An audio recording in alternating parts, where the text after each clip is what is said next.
cashirkeena galabta insha allah cashirkeena maanta wuxuu ku saabsan yahay erey cusub ama English vocabulary dhanka kale waxaan dhahaynaa af Soomaali erey cusub marka dhegeysi haboon insha allah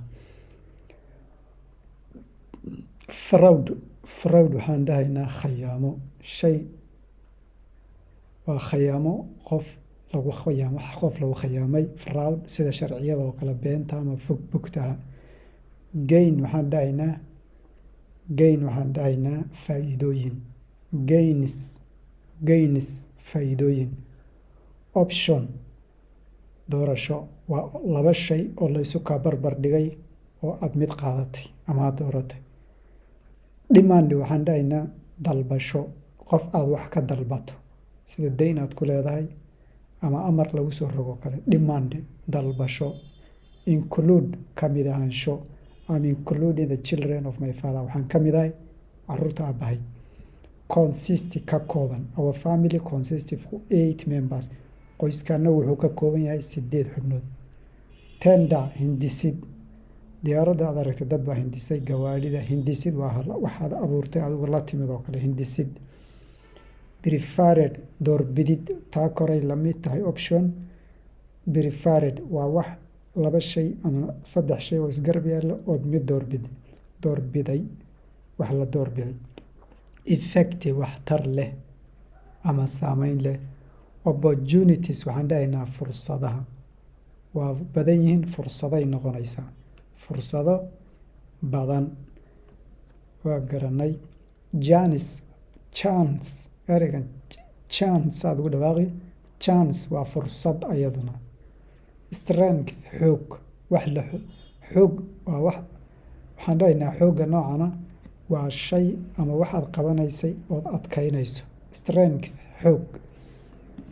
waa garanay waxaa la mid ah reinforced la xoojiyey wax la xoojiyey shaqa meel laga hayay waa la xoojiyey ciidan baa meel joogay waa la xoojiyey xoojin waa garanay professional waxaan dhahaynaa professional xirfadle waa qof aqoon durugsan u leh shayga u qabanaya ama waxa isaga loo dhiibay invest maalgashi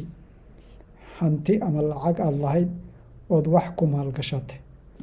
waa garanay cheaper ka jaban ama ka raqiisan shay ayaa $10 lagu dhahay ku kalaad aragto isagii la mida $5 ayaa lagu dhahay maxaan dhahaynaa ama 5 shilin ama 5 riyaal kolba midkaa u qaadato waa shay ka qiimo jaban shayga kale cheap waa qiimo jaban cheaper ka qiimo jaban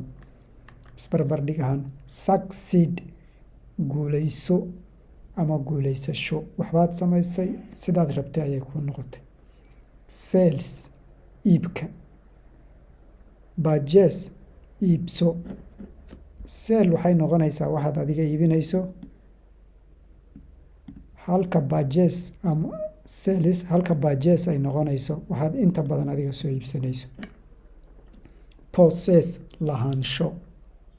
I possess for 3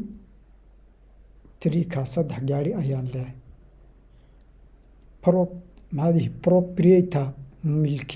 proprietor milkiile waa qofka hantida iskale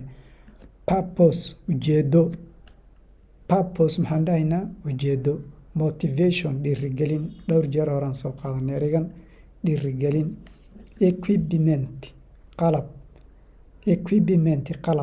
qalab maxaa noqon kara ka dhulka lagu qodo ka wax lagu qaado